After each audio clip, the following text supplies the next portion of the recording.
എല്ലാ പ്രിയ കൂട്ടുകാർക്കും ഈശോമിശിഹായെ സ്തുതിയായിരിക്കട്ടെ. നമുക്ക് നമ്മുടെ ഇന്നത്തെ ക്ലാസ് ചെറിയൊരു പ്രാർത്ഥനയോടെ ആരംഭിക്കാം. നമ്മൾ ഇന്ന് ചർച്ച ചെയ്യുന്ന എല്ലാ കാര്യങ്ങളും ദൈവത്തിന് ഇഷ്ടപ്പെട്ട് ദൈവേഷ്ടമനുസരിച്ച് നാം പ്രാവർത്തികമാക്കുന്നതിന് വേണ്ടി സർവേശ്വരനോട് നമുക്ക് മൗനമായി പ്രാർത്ഥിക്കാം.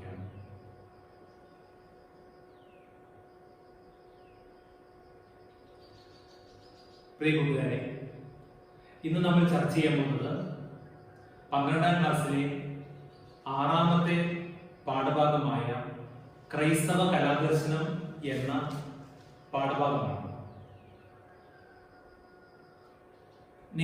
നിങ്ങളുടെ ചെറുപ്പത്തിൽ നിങ്ങൾ കേട്ട അല്ലെങ്കിൽ വായിച്ച ഒരു കഥയായിരിക്കാം ദൈവത്തിന്റെ കുപ്പായം എന്ന കഥ. കാരൂൽ എന്ന് പറയുന്ന പ്രഗത്ഭനായ സാഹിത്യകാരന്റെ അതിമനോഹരമായ ഒരു കഥയാണ് ദൈവത്തിന്റെ കുപ്പായം. ഈ കഥ ഞാൻ വളരെ ചുരുക്കി നിങ്ങളുടെ മുമ്പിൽ അവതരിപ്പിക്കാം. ഈ കഥ കേട്ട് കഴിയുമ്പോൾ നിങ്ങൾ എല്ലാവരും നിങ്ങളുടെ കയ്യിലിരിക്കുന്ന നോട്ട്ബുക്കിൽ പേന കൊണ്ട് ഈ കഥ ഉളവാക്കുന്ന ഗുണപാഠം എന്താണെന്ന് ഒന്ന് എഴുതി വെക്കണം. പ്രത്യേകിച്ച് കഥകൾ ഒത്തിരി ഇഷ്ടമുള്ള കുട്ടികൾ ഈ കഥ കേൾക്കുമ്പോൾ എങ്ങനെയായിരിക്കും അതിൽ നിന്ന് ഗുണപാഠം സ്വീകരിക്കുക എന്ന് ചിന്തിച്ചിട്ട് വേണം നിങ്ങൾ എഴുതി വെക്കാനായിട്ട്. വലിയ ആൾക്കാരെ ഈ കഥകളൊന്നും കുട്ടികളെ സ്വാധീനിക്കുന്ന പോലെ സ്വാധീനിച്ചിട്ടില്ല എന്ന് വന്നേക്കാം. അതുകൊണ്ട് എല്ലാ കുട്ടികളും ഞാൻ ഈ പറയുന്ന കഥ കേൾക്കുമ്പോൾ ഈ കഥയിലൂടെ ലഭിക്കുന്ന സാരാംശം എന്താണെന്ന് ചെറുതായിട്ട് എഴുതി വെക്കണം. നമുക്ക് അതിനെപ്പറ്റി പിന്നീട് ചർച്ച ചെയ്യാം. ഒരിക്കൽ ഒരിടത്ത് ഒരമ്മയും ഒരു മകനും ജീവിച്ചിരുന്നു. കടത്തുവഞ്ചിക്കാരനായ മകന്റെ വരുമാനം മാത്രമായിരുന്നു ആ കുടുംബത്തിന്റെ ഏക ആശ്രയം. വളരെ ദയനീയ അവസ്ഥയിലായിരുന്നു ആ കുടുംബം കഴിഞ്ഞു പോയിരുന്നത്. ഒരിക്കൽ ഒരു വൈകിട്ട് കടത്തുവഞ്ചി കരയിൽ അടുപ്പിക്കാൻ നേരത്ത് ഈ കുട്ടി വഞ്ചിയിൽ ഒരു പൊതി കാണുകയാണ്.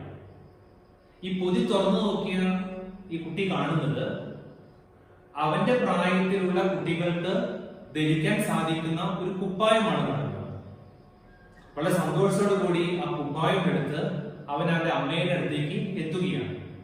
അമ്മയോട് നടന്ന കാര്യങ്ങളൊക്കെ വിസ്തരിച്ച് പറഞ്ഞു. പക്ഷേ എല്ലാം കേട്ടപ്പോൾ അമ്മ അവനോട് പറയുന്ന ഒരു കാര്യമുണ്ട്: മകനെ, ഈ കുപ്പായം നിനക്കുള്ള കുപ്പായമല്ല, ഇത് മറ്റാർക്കോ വേണ്ടി അവന്റെ മാതാപിതാക്കൾ വാങ്ങിയതാണ്. അത് നമ്മൾ ഉപയോഗിക്കുകയാണെങ്കിൽ അത് പിശാചിന്റെ കുപ്പായമായിരിക്കും. അതുകൊണ്ട് ഈ കുപ്പായം തിരിച്ചു കൊടുക്കണമെന്ന് അമ്മ മകനോട് പറയുന്നു. അമ്മയുടെ വാക്കുകൾ അനുസരിച്ച് പിറ്റേ ദിവസം ഈ പൊതിയും എടുത്ത് മകൻ വഞ്ചിയിലേക്ക് വീണ്ടും പോവുകയാണ്. പോകുന്ന വഴി അവന്റെ കൂട്ടുകാരനെ അവൻ കാണുന്നു. കൂട്ടുകാരനോട് കാര്യമൊക്കെ പറഞ്ഞു. അപ്പൊ കൂട്ടുകാരൻ അവനോട് പറയുന്ന കാര്യമുണ്ട്: എടാ, ഈ ഒരു കുപ്പായം നമുക്ക് ഇനി പണം കൊടുത്ത് വാങ്ങാൻ വളരെ പ്രയാസമായിരിക്കും. അതുകൊണ്ട് നീ ഈ കുപ്പായം എടുത്തോ. അമ്മയോട് ഈ കുപ്പായം നീ തിരിച്ചു കൊടുത്തു എന്ന് പറഞ്ഞാൽ മതി എന്ന് പറയുന്നു. അപ്പോൾ ആ മകൻ അവന്റെ കൂട്ടുകാരനോട് പറയുന്ന ഒരു വാചകമുണ്ട്. എന്താണ് ആ വാചകം? ഞാനിവിടെ പവർപോയിന്റിൽ കാണിച്ചിട്ടുള്ളത്, വായിച്ചു നോക്കൂ. എന്റെ അമ്മയോട് ഞാൻ നുണ പറയുകയാണെങ്കിൽ പിന്നെ ഞാൻ ആരോടാണ് നുണ പറയാതിരിക്കുക? ഈ ഒരു കാര്യം പറഞ്ഞ് അവൻ ആ കുപ്പായം എടുത്ത് വീണ്ടും വഞ്ചിയിലേക്ക് പോയി. അവന്റെ സാധാരണയുള്ള ജീവിതത്തിലേക്ക് അവൻ കടന്നു വന്നു. കുറെ കഴിഞ്ഞപ്പോൾ ഇന്നലെ കുപ്പായം മറന്നു വെച്ച ആള് വഞ്ചിയിലേക്ക് കടന്നു വരുന്നു. വഞ്ചിയിൽ മറന്നു വെച്ചു പോയ കുപ്പായം ഈ കുട്ടി തിരിച്ചു കൊടുക്കാൻ നേരത്ത് ആ കുട്ടിയുടെ പ്രകൃതം വല്ലാതെ ഇഷ്ടപ്പെട്ടു പോയ ആ വ്യക്തി പറഞ്ഞു: മകനെ, ഈ കുപ്പായം നീ എടുത്തോ, ഇത് ഞാൻ സന്തോഷത്തോടെ നിനക്ക് തരുന്നെന്ന് പറഞ്ഞ് ആ കുപ്പായം നിർബന്ധിച്ച് ഏൽപ്പിക്കുന്നു. ആ കുപ്പായമായി അന്ന് വൈകിട്ട് അവൻ അവന്റെ അമ്മയുടെ അടുത്തേക്ക് എത്തുകയാണ്. അമ്മയുടെ അടുത്തേക്ക് എത്തുന്ന നേരത്ത് അപ്പോൾ സംഗതികളൊക്കെ കേട്ട അമ്മ അവനോട് പറയുകയാണ്: മകനെ, ഇപ്പോൾ ഇത് ദൈവത്തിന്റെ കുപ്പായമാണ്. പ്രിയമുള്ളവരെ, അതിമനോഹരമായ കുറേ സന്ദേശങ്ങൾ നൽകുന്ന ഒരു കഥയാണ് കാരൂരിന്റെ ദൈവത്തിന് കുപ്പായം എന്ന ഈ കഥ. ഈ കഥയിലൂടെ ഒരു കുട്ടിയുടെ മനസ്സിൽ ലഭിക്കാൻ സാധ്യതയുള്ള സന്ദേശങ്ങൾ എന്തെല്ലാമാണ് ഒന്ന് ചിന്തിച്ചു നോക്കാം. നിങ്ങളൊക്കെ നിങ്ങളുടെ നോട്ട്ബുക്കിൽ എഴുതണം. നമുക്ക് നോക്കാം ഏതൊക്കെയാണ് ഈ സന്ദേശം എന്ന്. ഇത് എവിടെയൊക്കെയോ നമ്മൾ പഠിച്ച ചില സന്ദേശങ്ങളല്ലേ ഈ പോയിന്റ് കാണുന്നത്. നോക്കൂ, എന്തെല്ലാം അവിടെ കാണുന്നത്. 4-ാം പ്രമാണം നമ്മൾ പഠിച്ചിട്ടില്ലേ? മോശയിലൂടെ നൽകപ്പെട്ട 10 പ്രമാണങ്ങളിൽ 4-ാമത്തെ പ്രമാണം എന്താണ്? മാതാപിതാക്കളെ ബഹുമാനിക്കണം. ഈ കുട്ടി അമ്മയോട് കാണിക്കുന്ന അനുസരണം അറിയാതെ ഏത് കുട്ടിയുടെ മനസ്സിലും മാതാപിതാക്കളെ ബഹുമാനിക്കേണ്ടതാണ് എന്നൊരു ചിന്ത വളർത്തുവാൻ സംശയമില്ലാത്ത കാര്യമാണ്. അതുപോലെ തന്നെ മറ്റുള്ളൊരു വസ്തു എന്റെ കയ്യിൽ അവരുടെ അനുവാദമില്ലാതെ ഇരിക്കുന്നത് മോശം തുല്യമാണെന്ന ചിന്ത ഈ കഥ കുട്ടികളെ സൃഷ്ടിക്കും എന്നുള്ളത് സംശയമില്ലാത്ത കാര്യമാണ്. അവന്റെ കൂട്ടുകാരൻ പറയുന്നില്ലേ, കുപ്പായി തിരിച്ചു കൊടുത്തു എന്ന് അമ്മയോട് പറഞ്ഞാൽ മതിയെന്ന്. അപ്പോൾ അവൻ പറയുന്ന മനോഹരമായ ഭാഗം നേരത്തെ സൂചിപ്പിച്ചിരുന്നു, എന്റെ അമ്മയോട് ഞാൻ എങ്ങനെ നുണ പറയും? കള്ളസാക്ഷ്യം പറയരുത് എന്നൊരു ചിന്ത ഈ കഥ കേൾക്കുന്ന വായിക്കുന്ന ഒരാളുടെ മനസ്സിൽ, പ്രത്യേകിച്ച് കുട്ടികളുടെ മനസ്സിൽ ആ സന്ദേശം കൊടുക്കുന്നത് സംശയമില്ലാത്ത കാര്യമാണ്. അവസാനമായിട്ട് ഈ കഥ നൽകാൻ സാധ്യതയുള്ള മറ്റൊരു സന്ദേശം, അന്യരുടെ വസ്തുക്കൾ നമ്മൾ ആഗ്രഹിക്കരുത്. ഈ പറയുന്ന സന്ദേശങ്ങളൊക്കെ നൽകുവാൻ ഈ ഒരു ചെറിയ കഥ കൊണ്ട് സാധിച്ചു എന്ന് പറയുമ്പോഴാണ് കഥകളുടെ ശക്തി നമ്മൾ മനസ്സിലാക്കാൻ സാധിക്കുക. പ്രിയമുള്ളവരെ, കഥകൾ മാത്രമല്ല, നോവലുകൾ, നാടകങ്ങൾ, കവിതകൾ, പാട്ടുകൾ, ചിത്രങ്ങൾ, ഇവയിലൊക്കെ തന്നെ മനോഹരമായ സന്ദേശങ്ങൾ കൈമാറാൻ സാധിക്കും. നമ്മുടെ പുസ്തകത്തിൽ ഒരു കഥ കൊടുത്തിട്ടുണ്ട്, ഒരു ഈസോപ്പ് കഥയാണ്. നിങ്ങൾ എല്ലാവരും വായിച്ചു നോക്കണം. ആ കഥ ഹെർക്കുലീസ് ദേവനോട് പ്രാർത്ഥിക്കുന്ന ഒരു വ്യക്തിയുടെ കഥയാണ്. ആ വ്യക്തി കാളവണ്ടിക്കാരനാണ്. വഴിയിലൂടെ പോകുമ്പോൾ ചക്രം വഴിയിലെ ഒരു കുഴിയിൽ പെട്ടുപോയപ്പോൾ ആ വ്യക്തി എന്ത് ചെയ്യാണ്? ഹെർക്കുലീസിനോട് പ്രാർത്ഥിക്കുകയാണ്. ഒന്നും ചെയ്യാതെ ആ ചക്രം തള്ളി ഒന്ന് ആ കുഴിയിൽ നിന്ന് കയറ്റുക പോലും ചെയ്യാതെ മുട്ടൂത്തി പ്രാർത്ഥിക്കുന്ന ആ വ്യക്തിയോട് അവിടെ പ്രത്യക്ഷപ്പെടുന്ന ഹെർക്കുലീസ് ദേവൻ ദേഷ്യപ്പെടുന്നതായിട്ട് നമ്മൾ കാണുന്നത്. എന്നിട്ട് അദ്ദേഹം പറയുന്നൊരു കാര്യമുണ്ട്, ദൈവത്തിന്റെ ഇടപെടൽ ആരംഭിക്കുന്നത് എപ്പോഴാണ്? മനുഷ്യന്റെ പരിശ്രമം അവസാനിക്കുന്ന സമയം എവിടെയാണോ അവിടെ തുടങ്ങുന്നതാണ് ദൈവത്തിന്റെ ഇടപെടൽ. താൻ പാതി ദൈവം പാതി എന്ന് പറയുന്ന മനോഹരമായ ഒരു പഴഞ്ചൊല്ല് നമ്മുടെയൊക്കെ മനസ്സിലുണ്ടായിട്ടില്ലേ? ഈ കഥ അതിമനോഹരമായി അധ്വാനത്തെ പറ്റി പറയുന്ന കഥയാണ്.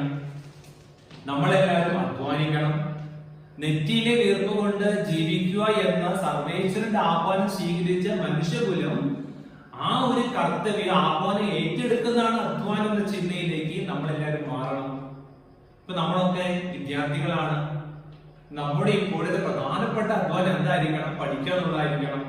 അതൊന്നും ചെയ്യാതെ പരീക്ഷയുടെ തലേ ദിവസം മെഴുകുതിരി കത്തിച്ച് പ്രാർത്ഥിക്കുന്ന നമ്മളിൽ ചിലരെയെങ്കിലും ഈ കഥ ഓർമ്മിപ്പിക്കുന്ന ചില സന്ദേശമുണ്ട്. അതൊക്കെ മനസ്സിലായി കാണുമെന്ന് വിചാരിക്കുന്നു. പ്രിയമുള്ളവരെ, നമുക്ക് ഈ പറയുന്ന കഥകൾ, 2 കഥകളിൽ പറഞ്ഞുവല്ലോ, ഈ കഥകളുടെ ശക്തി ഇതേപോലെ തന്നെ മറ്റ് കലാരൂപങ്ങൾക്ക്, സാഹിത്യ രൂപങ്ങൾക്ക് ഉണ്ട് എങ്കിൽ നമുക്കൊരു കാര്യം നോക്കാം. എന്തായിരിക്കും കലയും സാഹിത്യവും നൽകുന്ന ദർശനങ്ങൾ നമുക്ക് നോക്കാം. പ്രധാനമായിട്ടും 2 തരം ദർശനങ്ങൾ ഉണ്ടെന്ന് വേണമെങ്കിൽ പറയാം. ഏതൊക്കെ 2 ദർശനങ്ങൾ? ഒന്ന്, കല കലയ്ക്ക് വേണ്ടി, ആർട്ട് ഫോർ ആർട്സ് സേക്ക്.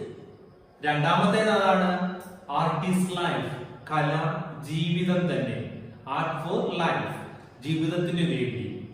ഈ 2 ദർശനങ്ങൾ ഇന്ന് നിലനിൽക്കുന്നുണ്ട് നമുക്ക് പറയാൻ സാധിക്കും. ഇതിലെ വക്താക്കളായിരിക്കും നമുക്ക് നോക്കാമെന്ന്. ആദ്യത്തേത് കല കലയ്ക്ക് വേണ്ടി എന്ന് പറയുന്ന ചില വക്താക്കളെയാണ് ഇവിടെ നമ്മൾ സൂചിപ്പിച്ചിരിക്കുന്നത്. ഗോട്ടിയർ, എഡ്ഗർ അലൻ പോ, സി.ജി. റോസറി, സ്വീൻബർഗ്, പേറ്റർ, ഓസ്കാർ വൈൽഡ് തുടങ്ങിയ സാഹിത്യകാരന്മാരെല്ലാം തന്നെ കല കലയ്ക്ക് വേണ്ടി ആയിരിക്കണം എന്നുള്ള ചിന്തകൾ കൊടുക്കുന്ന കലാകാരന്മാരോ സാഹിത്യകാരന്മാരോ ആണ്. അവരുടെ ചിന്താഗതി ഇത്രയേ ഉള്ളൂ, കലയിലൂടെ സന്ദേശമൊന്നും കൈമാറണമെന്നില്ല, കലാകാരന്റെ അനുഭൂതികൾ കൈമാറിയാൽ മതി എന്നൊരു ചിന്തയാണ് ഈ വക്താക്കൾക്ക് ഉള്ളത്. ഇനി മറ്റൊരു ദർശനം നമ്മൾ കണ്ടു കഴിഞ്ഞു. എന്തായിരുന്നു അത്? ആർട്ടിസ്റ്റ് ലൈഫ്, ജീവിതം തന്നെ. ആർട്ട് ഫോർ ലൈഫ്, കല ജീവിതത്തിന് വേണ്ടി. അതിന്റെ വക്താക്കൾ ആരൊക്കെ നോക്കൂ? Mathew Arnold, Ruskin, Leo Tolstoy, Mahatma Gandhi, Kuttikrishnan Marar. നമ്മുടെ നാട്ടിലെ ഒരു സാഹിത്യകാരനാണ്. അദ്ദേഹം എഴുതിയ പുസ്തകം കല ജീവിതം തന്നെ എന്ന പുസ്തകം പോലെ എഴുതിയ ആളാണ് കുട്ടിക്കൃഷ്ണൻ മാരാർ. ഈ പറയുന്ന സാഹിത്യകാരന്മാരോ സാമൂഹ്യ പരിഷ്കർത്താക്കളോ എല്ലാം തന്നെ കല ജീവിതത്തിന് സന്ദേശങ്ങൾ കൊടുക്കുന്നതായിരിക്കണം, മൂല്യങ്ങൾ കൊടുക്കുന്നതായിരിക്കണം, അനുഭൂതിയിൽ ഒതുങ്ങാൻ പാടില്ല കഥ എന്ന് പറയുന്ന വക്താക്കളാണ്. മാത്യു ആർനോൾഡ് പറയുന്ന കാര്യമുണ്ട്. മതവും മതാനുഷ്ഠാനങ്ങളും എല്ലാം തന്നെ ഇല്ലാതായാലും മതങ്ങൾ നൽകുന്ന മൂല്യങ്ങൾ ഒരു കാരണവശാലും എന്തല്ല, ഒഴിവാക്കപ്പെടേണ്ടതല്ല, അത് എന്ന് നിലനിൽക്കേണ്ടതാണെന്നാണ് മാത്യു ആർനോൾഡ് പറയുന്നത്. അധികം ഒരു കാര്യം കൂട്ടിച്ചേർക്കുന്നു. ഇങ്ങനെയുള്ള മൂല്യങ്ങൾ തിരിച്ചു കൊണ്ടുവരാനായിട്ട് ആർക്ക് സാധിക്കും? കലയ്ക്ക് സാധിക്കും എന്ന് കൂടി മാത്യു ആർനോൾഡ് പറഞ്ഞു വെക്കുന്നുണ്ട്. അങ്ങനെയാണെങ്കിൽ നമ്മുടെ ക്രൈസ്തവ ദർശനം എന്തായിരിക്കണം കലയെ കുറിച്ച് എന്നുകൂടി നമുക്ക് നോക്കാം. ക്രൈസ്തവ കലാദർശനം എന്തായിരിക്കണം? അത് നമ്മൾ നേരത്തെ പറഞ്ഞ ആർട്ട് ഫോർ ലൈഫ് എന്ന് പറയുന്ന ആ കല ജീവിതം തന്നെ എന്ന് പറയുന്ന ദർശനത്തോട് ചേർന്ന് നിൽക്കുന്നതായിട്ടാണ് നമുക്ക് കാണാൻ സാധിക്കുക. സാഹിത്യവും കലയും ജീവിത ധന്യമാക്കുന്ന സന്ദേശം നൽകുന്നതായിരിക്കണം. അതുപോലെ തന്നെ ദൈവോന്മുഖവും മനുഷ്യോന്മുഖവുമായ വീക്ഷണമാണ് കലയും സാഹിത്യവും നൽകേണ്ടത്. അപ്പൊ എന്താണ് കല നൽകേണ്ടത് ചോദിച്ചാൽ ഉത്തരം എന്താണ്? ദൈവോന്മുഖവും മനുഷ്യോന്മുഖവുമായ വീക്ഷണങ്ങൾ നൽകുന്നതായിരിക്കണം കല എന്നാണ് ക്രൈസ്തവ കലാദർശനത്തിലൂടെ നാം മനസ്സിലാക്കേണ്ടത്.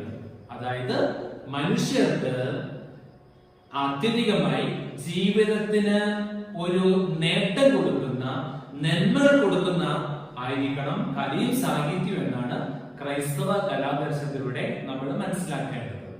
പ്രിയമുള്ളവരെ, നമുക്കിനി നമ്മുടെ പാഠഭാഗത്തിന്റെ അടുത്ത ഭാഗത്തേക്ക് പോകുമ്പോൾ നമ്മൾ ചിന്തിക്കാനായിട്ട് പോകുന്നത് ചില പ്രഗത്ഭരായ തത്വചിന്തകന്മാർ കലയെ കുറിച്ച് എന്താണ് പറഞ്ഞത് നമുക്ക് ചിന്തിച്ചു നോക്കാം. നമ്മൾ 3 പേരെയാണ് നമ്മുടെ പാഠഭാഗത്ത് പരിചയപ്പെടാൻ പോകുന്നത്. ആദ്യത്തേത് മഹാനായ തത്വചിന്തകനായ പ്ലേറ്റോ, രണ്ടാമത് അദ്ദേഹത്തിന്റെ ശിഷ്യനായ അരിസ്റ്റോട്ടിൽ, മൂന്നാമത്തേത് ക്രിസ്തുവിന്റെ കാലഘട്ടത്തിൽ ജീവിച്ചിരുന്നു എന്ന് കരുതപ്പെടുന്ന ലോഞ്ചനീസ് എന്ന് പറയുന്ന മറ്റു തത്വചിന്തകൻ. ഇതിലാണ് ആദ്യമായി നമ്മൾ നോക്കാൻ പോകുന്നത് പ്ലേറ്റോ എന്ന് പറയുന്ന തത്വചിന്തകനെ പറ്റിയിട്ടാണ്. തത്വചിന്തയെ പറ്റി പഠിക്കുന്ന ആൾക്കാർ ഒരിക്കലും ഒഴിവാക്കാൻ പറ്റാത്ത ഒരു പേരാണ് പ്ലേറ്റോയുടെ. സോക്രട്ടീസ് എന്ന് പറയുന്ന ഒരു തത്വചിന്തകന്റെ അനുയായി ശിഷ്യനായ പ്ലേറ്റോ എഴുതിയ മനോഹരങ്ങളായ അല്ലെങ്കിൽ കുറേ സന്ദേശങ്ങൾ ലോകത്തിന് നൽകിയ പുസ്തകങ്ങളാണ് റിപ്പബ്ലിക്കും സിമ്പോസിയവും. ഈ പുസ്തകത്തിൽ അദ്ദേഹം എന്താണ് പറഞ്ഞത് നമ്മൾ നോക്കാൻ പോകുന്നത്. നമ്മൾ പ്രധാനമായിട്ടും ഈ സമയത്ത് 3 കാര്യങ്ങൾക്ക് ഉത്തരം കണ്ടെത്താനാണ് പ്ലേറ്റോയെ പറ്റി പഠിക്കുമ്പോൾ ശ്രദ്ധിക്കേണ്ടത്. 3 കാര്യങ്ങൾ. ആ ചോദ്യങ്ങൾ ഞാൻ ആദ്യം നിങ്ങളോട് ചോദിക്കാം, അതിനുശേഷം നമുക്ക് ഉത്തരം കണ്ടെത്താം. 1, സാഹിത്യകാരന്മാരെ ഒക്കെ നാട് കടത്തണം എന്ന് പ്ലേറ്റോ പറഞ്ഞിട്ടുണ്ടോ? അങ്ങനെ പറഞ്ഞിട്ടുണ്ടെങ്കിൽ തന്നെ അത് ശരിയാണോ? ഇതാണ് ഒന്നാമത്തെ ചോദ്യം. രണ്ടാമത്തെ ചോദ്യം, ഇങ്ങനെ സാഹിത്യകാരന്മാരെ മുഴുവൻ എതിർക്കുന്ന ഒരു പ്രകൃതമാണോ പ്ലേറ്റോയുടെ പുസ്തകത്തിലൂടെ നമുക്ക് നൽകുന്നത്? മൂന്നാമതായി, പ്ലേറ്റോയുടെ കാഴ്ചപ്പാടിൽ എന്തായിരിക്കണം സാഹിത്യം? ഈ 3 ചോദ്യങ്ങൾക്കാണ് നമ്മൾ ഇവിടെ ഉത്തരം കണ്ടെത്താനായിട്ട് പോകുന്നത്. ആദ്യത്തെ ചോദ്യം എന്താണ്? ആദ്യത്തെ ചോദ്യം ഞാൻ പറഞ്ഞു, സാഹിത്യകാരന്മാരെ എല്ലാം നാട് കടത്തണമെന്ന് പ്ലേറ്റോ പറയാനുള്ള കാരണം എന്ത്? രണ്ടാമത്തേത്, പ്ലേറ്റോ സാഹിത്യകാരന്മാർക്കൊക്കെ എതിരായിരുന്നോ? മൂന്നാമത്തേത്, എന്തായിരിക്കണം പ്ലേറ്റോയുടെ കാഴ്ചപ്പാടിൽ സാഹിത്യം? ഈ 3 ചോദ്യങ്ങൾക്കാണ് നാം ഉത്തരം നൽകാനായിട്ട് പോകുന്നത്. ആദ്യത്തെ ചോദ്യത്തിന്റെ ഉത്തരം നൽകുന്ന നേരത്ത് അന്നത്തെ കാലത്ത് സാഹിത്യം എന്തായിരുന്നു എന്ന ചിന്തയിലൂടെ കടന്നു പോകണം. പ്ലാറ്റോയുടെ കാഴ്ചപ്പാടിൽ പ്ലാറ്റോ പറയുന്നു അവരുടെ സാഹിത്യം ആത്യന്തിക സത്യമായ ദൈവത്തിന്റെ പ്രതിബിംബമായ ബാഹ്യ പ്രപഞ്ചത്തിന്റെ അനുകരണമാണ് കലയും സാഹിത്യം എന്നാണ് പ്ലാറ്റോ പറയുന്നത്. അതുകൊണ്ട് തന്നെ അദ്ദേഹം പറഞ്ഞ വാചകമുണ്ട്, art is the imitation of an imitation and is totally removed from reality. അർത്ഥം എന്താണ് അവിടെ? ഒരു അനുകരണത്തിന്റെ അനുകരണമാണ് കല. അതെന്തായിരിക്കും? സത്യത്തിൽ നിന്ന് 2 മടങ്ങ് വിദൂരത്താണെന്ന് അദ്ദേഹം പറയുന്നത്. അദ്ദേഹം പറഞ്ഞത്രയേ ഉള്ളൂ, ആത്യന്തിക സത്യമായ ഈശ്വരനെയാണ് കലയിലൂടെയും സാഹിത്യത്തിലേക്കും പ്രൊജക്ട് ചെയ്യേണ്ടത്. അല്ലാതെ ഈ പ്രപഞ്ചം എന്ന് പറയുന്നത് ആദ്യസത്യമായ ദൈവത്തിന്റെ പ്രതിബിംബമാണ്, അതിന്റെ അനുകരണമാണ് കല എന്ന് പറയുന്നത്. എന്ത് പറ്റി അവിടെ? അതിന്റെ ഇടയ്ക്ക് ഒരു ബാഹ്യ പ്രപഞ്ച അനുകരണമായി ആര് മാറി? കല മാറി. അപ്പൊ അതുകൊണ്ട് അദ്ദേഹം പറയുന്നു, കലാകാരന്മാർ ഭ്രാന്തമായ ഒരു അനുഭൂതിയിലൂടെയാണ് എഴുതുക. അവര് ബാഹ്യ പ്രപഞ്ചത്തെ അനുകരിക്കുമ്പോൾ ഉണ്ടാകുന്ന അനുഭൂതി നിയന്ത്രിക്കാൻ സാധിക്കാതെ വരാൻ സാധ്യതയുള്ളതുകൊണ്ട് അങ്ങനെയുള്ള കൃതികളെ മുഴുവനും ഒരു മെച്ചമായ ഒരു കാര്യം നൽകാത്ത, ജീവിതത്തെ നേരിട്ട് പ്രകടിപ്പിക്കാത്ത, ഒരു പ്രതിബിംബത്തിന്റെ പ്രതിബിംബമായ കാര്യങ്ങൾ എഴുതുന്ന സാഹിത്യകാരന്മാരെല്ലാം നാട് കടത്തണമെന്ന് പ്ലാറ്റോ പറഞ്ഞിട്ടുള്ളത് വാസ്തവമുള്ള കാര്യമാണ്. പക്ഷേ പ്ലാറ്റോ ഒരിക്കലും എല്ലാ സാഹിത്യകാരനൊക്കെ എതിരായിരുന്നില്ല, സാഹിത്യ രൂപങ്ങൾക്ക് എതിരായിരുന്നു. അദ്ദേഹം പറയുന്ന ചില കാര്യങ്ങളുണ്ട്. അദ്ദേഹം പറയുന്നുണ്ട്, വീരാവതാരങ്ങളും ചില കീർത്തനങ്ങളും ചില ദുരിത നാടകങ്ങളും ഒക്കെ അതിമനോഹരമാണെന്ന് കൂടി പ്ലാറ്റോ പറഞ്ഞു വെക്കുന്നുണ്ട്. അപ്പൊ പ്ലാറ്റോ എല്ലാ സാഹിത്യകാരർക്കും എതിരൊന്നല്ല. പക്ഷെ പ്ലാറ്റോ എന്തിനാണ് എതിർത്തത്? ഏക സത്യമായ ഈശ്വരനെ കാണിക്കാത്ത സാഹിത്യ രൂപങ്ങൾ ഈശ്വരന്റെ പ്രതിബിംബമായ ബാഹ്യ പ്രപഞ്ചത്തിന്റെ അനുകരണമായ രീതിയിൽ വരുമ്പോഴാണ് അത് തെറ്റാത്ത രീതിയിൽ പ്ലാറ്റോ പറഞ്ഞിരിക്കുന്നത്. പ്ലാറ്റോ ചില കാര്യങ്ങൾ നമുക്ക് നോക്കാം. സാഹിത്യം എന്നാൽ ആദ്യ സത്യത്തിന് അനുകരണമാകണം, വൈകാരികമായ അരാജകത്വം സൃഷ്ടിച്ചേക്കാവുന്ന രചനകൾ ബഹിഷ്കരിക്കപ്പെടണം, കലയും സാഹിത്യവും സംസ്കാര പോഷണവും നിർവഹിക്കാൻ പ്രാപ്തമാകണം. ഇത് നമ്മൾ നേരത്തെ പറഞ്ഞ ആർട്ട് ഫോർ ലൈഫ്, ജീവിതത്തിൽ സന്ദേശം കൊടുക്കുന്നതായിരിക്കണം എന്ന് പറയുന്ന കാഴ്ചപ്പാടിനോട് ചേർന്ന് നിൽക്കുന്ന കാര്യങ്ങളാണ് പ്ലാറ്റോയുടെ വാക്കിലൂടെ നമുക്ക് മനസ്സിലാക്കാൻ സാധിക്കുക. പ്ലാറ്റോയാണ് ആദ്യമായിട്ട് സാഹിത്യത്തിന്റെ ഒതുക്കവും ഒരു സംവിധാന ക്രമവും ഒക്കെ വേണമെന്ന് പറയുന്ന വ്യക്തിയാണ് പ്ലാറ്റോ. സാഹിത്യത്തെ എങ്ങനെ ആയിരിക്കണം എന്ന് നിർവചനം കൂടി കൊടുക്കാൻ പ്ലാറ്റോയെ കൊണ്ട് സാധിക്കുന്നുണ്ട്. അദ്ദേഹം പറയുന്ന ചില കാര്യങ്ങളുണ്ട്, 3 കാര്യങ്ങൾ. ഏതൊക്കെ 3 കാര്യങ്ങൾ? സത്യം, സൗന്ദര്യം, നന്മ. ഈ 3 കാര്യങ്ങളും ഏറ്റവും അനുയോജ്യമായ രീതിയിൽ കൂടിച്ചേർക്കുമ്പോഴാണ് സാഹിത്യം ശരിയായ രീതിയിൽ ആയിത്തീരുന്നുള്ളൂ എന്ന് പറയുന്ന വ്യക്തിയാണ് പ്ലാറ്റോ. അപ്പൊ പ്ലാറ്റോയുടെ കാഴ്ചപ്പാടിൽ അദ്ദേഹം വികാരത്തിന് അടിമകളാക്കുന്ന ക്ഷുദ്രകൃതികളെ ഒക്കെ തള്ളിപ്പറയുകയും അങ്ങനെയുള്ളവരെ നാട് കടത്തുന്ന പറഞ്ഞ പ്ലാറ്റോ പക്ഷെ ഒപ്പം പറയുന്നതാണ് സത്യം, സൗന്ദര്യം, നന്മ എന്നിവ യുക്തിസഹജമായി ചേർത്തെടുത്തിരിക്കുന്ന എല്ലാ രചനകളും സ്വീകാര്യമാണെന്ന് പറയുകയും ചെയ്യുമ്പോൾ ഒരു കാര്യം മനസ്സിലാക്കാം, ഒരിക്കലും സാഹിത്യകാരന്മാർക്ക് എതിരായിരുന്നില്ല പ്ലാറ്റോ.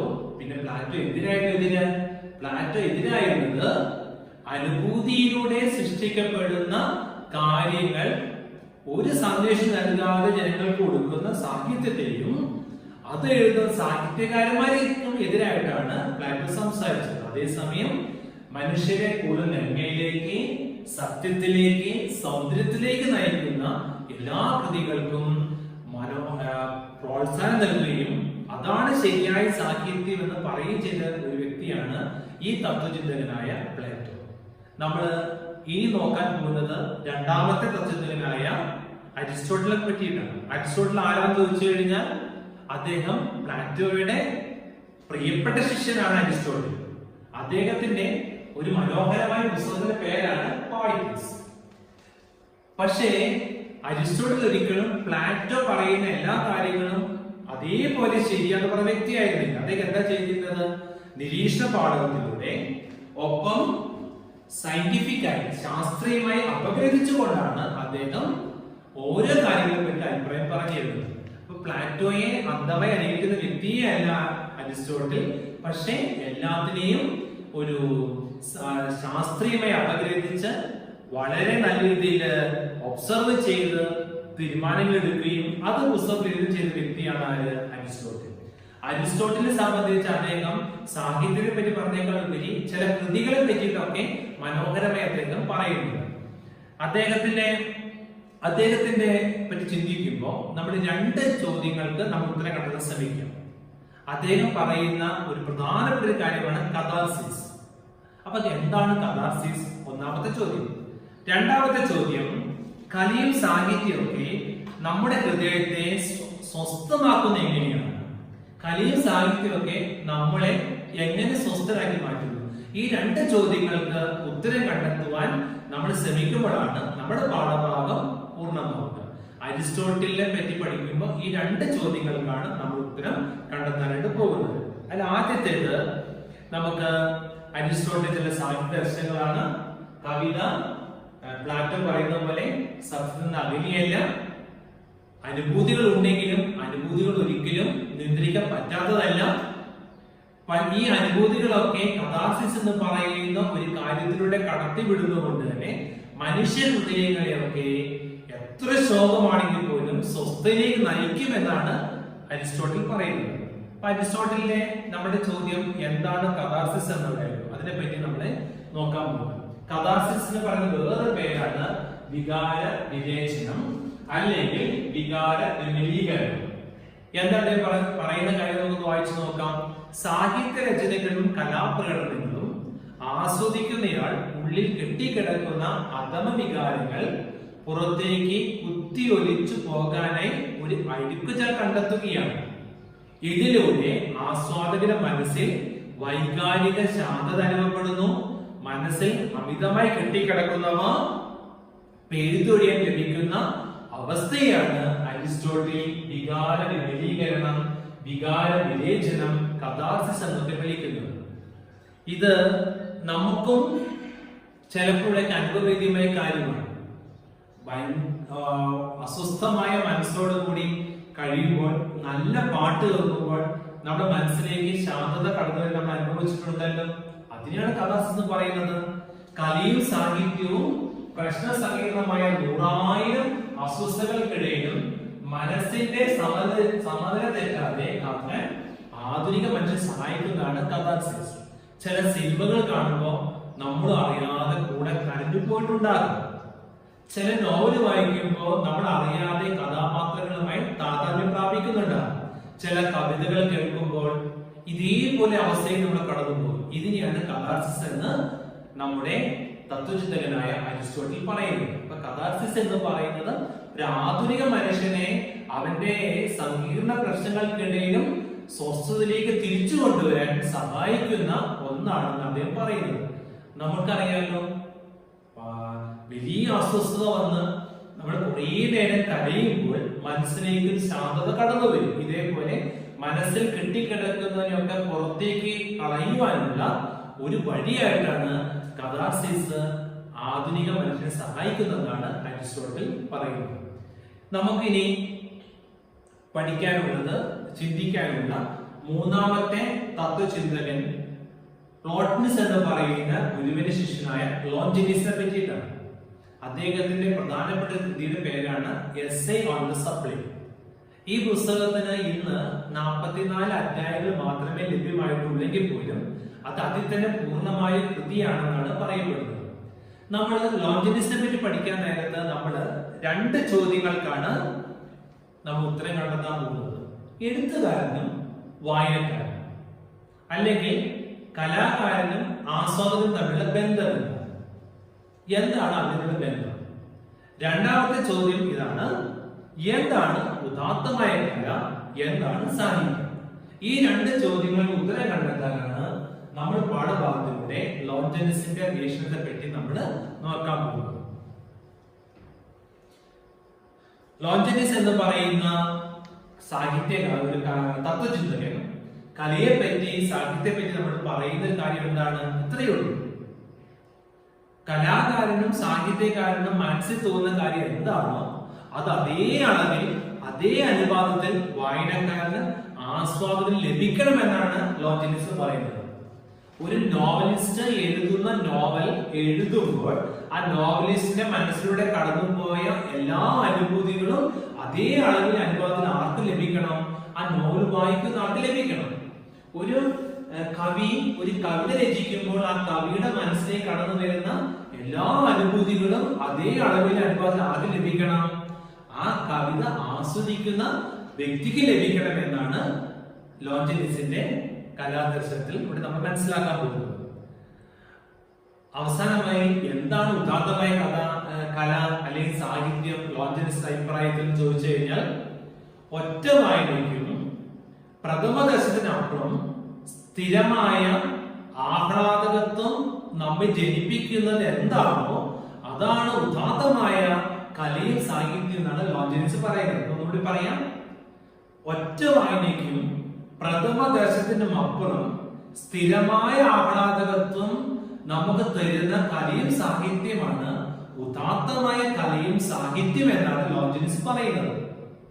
ചുരുക്കത്തിൽ നമ്മൾ ഇപ്പോൾ കണ്ട 3 തത്വചിന്തകരുടെയും രീതികൾ വെച്ച് നമ്മൾ പഠിക്കുമ്പോൾ അവർ എഴുതിയ പുസ്തകങ്ങളിൽ പ്രതിപാദിക്കുന്ന കാര്യങ്ങളെ പറ്റി നമ്മൾ കൂടുതൽ പഠിച്ചു കഴിഞ്ഞാൽ ഈ 3 പേരും കല ജീവിതത്തിന് വേണ്ടി എന്ന് പറയുന്ന ദർശനത്തിന്റെ വക്താക്കളായിട്ട് നമുക്ക് മനസ്സിലാക്കാൻ സാധിക്കും. നമുക്കിനി അടുത്തതായിട്ട് നോക്കാൻ പോകുന്നത് സഭയുടെ കലയെക്കുറിച്ചും സാഹിത്യത്തെക്കുറിച്ചുമുള്ള സമീപനം എന്താണ്. ഇതിനെപ്പറ്റി പഠിക്കാൻ നേരത്ത് നമ്മൾ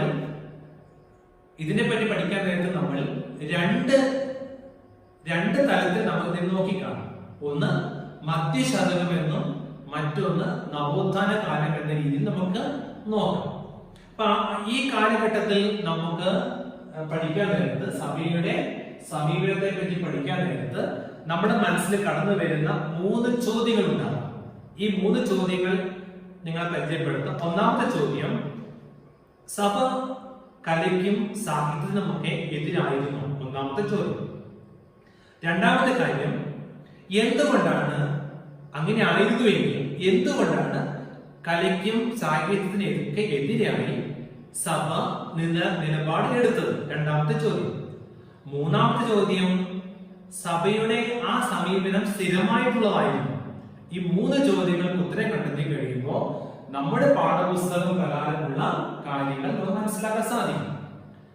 നമുക്ക് ആ മധ്യശതകം അതുപോലെ തന്നെ നവോത്ഥാന കാലം എന്ന് 2 തരത്തിൽ സഭയുടെ സമീപനത്തെ നോക്കിക്കാണാം. ആദ്യം മധ്യശതകം എന്ന് പറഞ്ഞു കഴിഞ്ഞാൽ ഏകദേശം 4-ാം നൂറ്റാണ്ട് മുതൽ 14-ാം നൂറ്റാണ്ട് വരെയുള്ള കാലഘട്ടം. ആ കാലഘട്ടമായപ്പോഴേക്കും ക്രൈസ്തവ പീഡനമൊക്കെ അവസാനിച്ചിട്ടുണ്ട്. ഏകദേശം യൂറോപ്പ് മുഴുവനായും ക്രൈസ്തവ മതത്തിന്റെ കീഴിലായിരിക്കുന്ന കാലഘട്ടമാണ് ഈ കാലഘട്ടം എന്ന് ആലോചിക്കുക. ഈ കാലഘട്ടത്തിന്റെ പ്രത്യേകതകൾ മനസ്സിലാക്കിയിട്ട് വേണം അന്നത്തെ സഭയുടെ സമീപനത്തെ പറ്റി നമ്മൾ പഠിക്കാനുണ്ട്. അന്നത്തെ പ്രത്യേകത എന്താണ്? സഭ മുഴുവനായിട്ടും യൂറോപ്പിനെ നിയന്ത്രിക്കുകയാണെങ്കിൽ പോലും സഭ ഒരിക്കലും വിചാരിക്കാത്ത തരത്തിൽ ചില സാമൂഹിക തിന്മകളും അന്ധവിശ്വാസങ്ങളും ഒക്കെ നിലകൊള്ളുന്ന ഒരു കാലഘട്ടമായിരുന്നു മധ്യ കാലഘട്ടത്തോട് ഓർത്തിരിക്കും. അന്നത്തെ പ്രത്യേകത എന്തൊക്കെയായിരുന്നു? പാഗനിസം, ബഹുദേവ ആരാധന, ലൈംഗികതയും മതാനുഷ്ഠാനങ്ങളും, നരബലി, ഈശ്വര മനുഷ്യ ബന്ധത്തിന്റെ വികലമായ വ്യാഖ്യാനം. ഈ പറയുന്ന പ്രത്യേകതയുള്ള കാലഘട്ടമായിരുന്നു മധ്യശതകം. ഈ മധ്യശതകത്തിലെ കലകളും സാഹിത്യങ്ങളൊക്കെ അറിഞ്ഞുകൊണ്ടോ അറിയാതെയോ ഈ തരത്തിലുള്ള ചില കാര്യങ്ങളൊക്കെ നമ്മുടെ മനസ്സിലേക്ക് കൊണ്ടുവരാൻ തുടങ്ങിയപ്പോൾ സഭയ്ക്ക് എന്ത് ചെയ്യേണ്ടി വന്നു? അങ്ങനെയുള്ള കലകളെയും സാഹിത്യ രൂപങ്ങളെയും ഒക്കെ എതിർക്കേണ്ടി വന്നു. അങ്ങനെ എതിർക്കേണ്ടി വന്ന സമയത്ത് നല്ല സാഹിത്യ രചനകൾ പോലും അതിന്റെ കൂട്ടത്തിൽ പെട്ടുപോയി എന്നുള്ള വാസ്തവമുള്ള കാര്യമാണ്. നമ്മുടെ സുവിശേഷ വായന പോലും, ബൈബിൾ വായന പോലും ഏകദേശം നിരോധിക്കപ്പെട്ട കാലഘട്ടമായിരുന്നു ഈ കാലഘട്ടം എന്ന് വേണമെങ്കിൽ പറയാൻ സാധിക്കും. ഇവിടെ നരബലിയും ഈശ്വര മനുഷ്യ ബന്ധത്തിന് വികലമായ ചില വിശ്വാസങ്ങളൊക്കെ ജനങ്ങളിലേക്ക് എത്തിയപ്പോൾ അതിനെ എതിർക്കാൻ വേണ്ടി അതിനെതിരെ നിലപാടെടുക്കേണ്ടത് സഭയ്ക്ക് അത്യാവശ്യം വന്നു. ആ ഒരു അത്യാവശ്യത്തിന്റെ പേരിലാണ് ഈ പറയുന്ന സാഹിത്യകാരന്മാരെയും സാഹിത്യ രൂപങ്ങളെയൊക്കെ സഭ എതിർത്ത് നിന്നു എന്ന തോന്നൽ ഉണ്ടാകാനുള്ള കാരണമായി മാറിയിരുന്നു. ഇനി ഈ കാലഘട്ടമൊക്കെ മാറി. പിന്നീട് വരുന്ന കാലഘട്ടമാണ് ഇത് നവോത്ഥാന കാലഘട്ടം. അപ്പൊ ആ നവോത്ഥാന കാലഘട്ടം എത്തുമ്പോഴേക്കും ഏകദൈവ വിശ്വാസം എന്ന നമ്മുടെ നിത്യസത്യത്തിന്, ദൈവത്തെ പറ്റി നമ്മുടെ മനസ്സിൽ ഉണ്ടാകേണ്ട ചിന്തകൾക്ക് എതിരായി ദൈവം ഒരു നിഷ്ഠുരനായ ഒരു വ്യക്തിയാണ്. കുട്ടികൾ ഈച്ചകളെ കൊന്നൊടുക്കുന്ന പോലെ മനുഷ്യരെ തെറ്റ് കാണിക്കുമ്പോ പീഡിപ്പിക്കുന്നവരാണ് ദൈവം എന്ന ചിന്ത കടന്നു വരുന്ന കാലഘട്ടത്തിൽ അങ്ങനെയുള്ള വീക്ഷണങ്ങൾ കൊടുത്ത കലാകാരന്മാരെയും സാഹിത്യ രൂപങ്ങളെയും എതിർക്കേണ്ടി വന്നു എന്നത് വാസ്തവമുള്ള കാര്യമാണ്. ആ കാലം കഴിഞ്ഞു വരുന്ന നവോത്ഥാന കാലഘട്ടത്തിൽ 14 നൂറ്റാണ്ടിന് ശേഷം സഭയുടെ ചിന്താഗതികളിൽ മാറ്റം വരുത്തി. സഭ എന്ത് ചെയ്തു? ഈ പറയുന്ന സാഹിത്യകാരന്മാരെയും കലാകാരന്മാരെയും സാഹിത്യ കൃതികളെയും ഒക്കെ കൈയടിച്ച് പ്രോത്സാഹിപ്പിക്കുന്നതായിട്ട് നമുക്ക് കാണാൻ സാധിക്കുന്നുണ്ട്. അപ്പോ സഭയുടെ സമീപനം ഒരിക്കലും സാഹിത്യത്തിനോ കലാകാരന്മാർക്കോ എതിരായിരുന്നില്ല. പക്ഷെ അതിലൂടെ നമ്മുടെ നാട്ടിൽ അന്നത്തെ യൂറോപ്പിൽ, പ്രത്യേകിച്ച് അന്നത്തെ യൂറോപ്പിൽ കടന്നു വന്ന ചില അന്ധവിശ്വാസങ്ങൾ, ഏകദൈവ വിശ്വാസത്തിനെതിരായ ചില കാര്യങ്ങളൊക്കെ തടയാൻ വേണ്ടി അങ്ങനെ ഒരു ചില കാര്യങ്ങളൊക്കെ സഭയ്ക്ക് ചെയ്യേണ്ടി വന്നു എന്ന് മാത്രമേ ഉള്ളൂ. പ്രിയ കൂട്ടുകാരെ, നമ്മൾ നമ്മുടെ പാഠഭാഗത്തിന്റെ ആദ്യത്തെ ഭാഗത്തോട് അവസാനിപ്പിക്കുകയാണ്. നമ്മൾ ഇന്ന് പറഞ്ഞ കാര്യങ്ങളൊക്കെ നിങ്ങൾ ശരിക്കും വായിച്ചു നോക്കുക. കഴിയുന്ന ചെറിയ നോട്ടൊക്കെ ഉണ്ടാക്കി നിങ്ങളുടെ അധ്യാപകർ കൈമാറുകയും ചെയ്യും. നമ്മൾ ഏതായാലും ഇത്രയും നേരം ഈ ക്ലാസ്സിനെ പറ്റി ശ്രദ്ധിച്ചു. ദൈവത്തിന് നന്ദി പറയാം. ഈ തിരക്കിട്ട സമയത്തും ഈ കോവിഡിന്റെ കാലഘട്ടമായിട്ടും തിരക്കുകളൊന്നും നിങ്ങൾക്ക് ഉണ്ടാകാം. അതിനിടയ്ക്കും വേദപാഠത്തിന് വേണ്ടി കുറച്ച് സമയം മാറ്റിവെച്ച നിങ്ങൾക്കൊക്കെ എന്റെ അഭിനന്ദനങ്ങൾ. നമുക്ക് ഇനി അടുത്ത ആഴ്ച വീണ്ടും കാണാം. അപ്പോൾ നമുക്ക് ഈ ചാപ്റ്ററിന്റെ 2ാം ഭാഗവും നമുക്ക് നോക്കാം. അതുവരെ നിങ്ങൾക്ക് എല്ലാവർക്കും നല്ല ദിനങ്ങൾ ആശംസിക്കുകയാണ്. നമുക്കൊന്ന് ഇന്ന് നമ്മൾ പഠിച്ച കാര്യങ്ങളൊക്കെ തന്നെ ദൈവേഷ്ടത്തിനനുസരിച്ച് നമ്മുടെ ജീവിതത്തിൽ പ്രാപ്തിയമാക്കാനുള്ള അനുഗ്രഹത്തിന് വേണ്ടി പിതാവായ ദൈവത്തോട് പ്രാർത്ഥിക്കാം. എല്ലാവർക്കും നന്മയുള്ള ദിനങ്ങൾ നേരുന്നു.